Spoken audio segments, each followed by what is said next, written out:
భరతఖండాన దక్షిణ గంగా తీరాన ఆ పరమాత్ముడి పుట్టిల్లైన ఓదెలలో ఓ ప్రేతాత్మ పురుడు పోసుకుంటోంది. ఇక ఆవిరైన ప్రతి రక్తపు బొట్టును కూడగట్టుకుంటూ అవకాశం కోసం నిరీక్షిస్తోంది.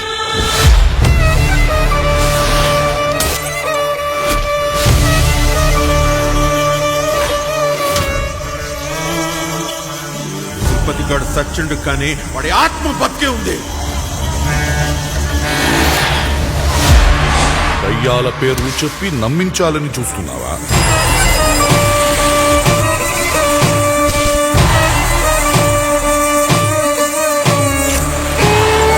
మనం నిలబడాలంటే భూమాత, మనం బ్రతకాలంటే గోమాత. మీరు బ్రతకడం కోసం వాటిని చంపక్కర్లేదు, వాటి ఉచ్చమ్మకున్న బ్రతకొచ్చు.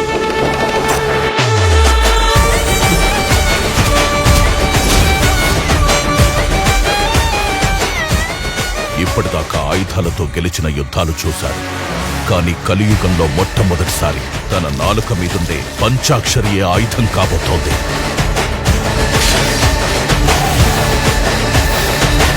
నువ్వు మంత్రమైతే నేను తంత్రమైతా.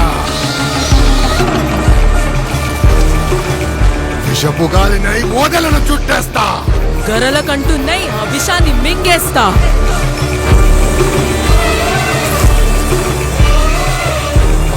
బుర్రెలు మెళ్ళు వేసుకుని పెయ్యంతా బూడిద పూసుకొని సరిగ్గా ఒంటి నిండా బట్టలు లేకుండా నంగా తిరిగే బైరాగిగాడు ఆడో దేవుడు. అన్ని గొలిచే నువ్వు శివశక్తివా?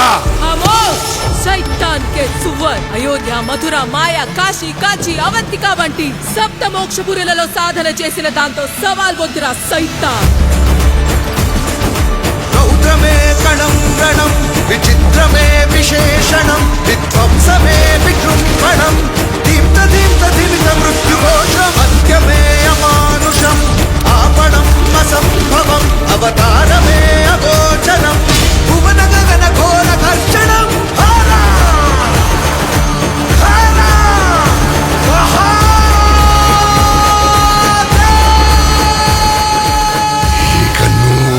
జనం శివనామ స్మరణ కాదే, శవనామ స్మరణే. అసుర ఘోర సంహార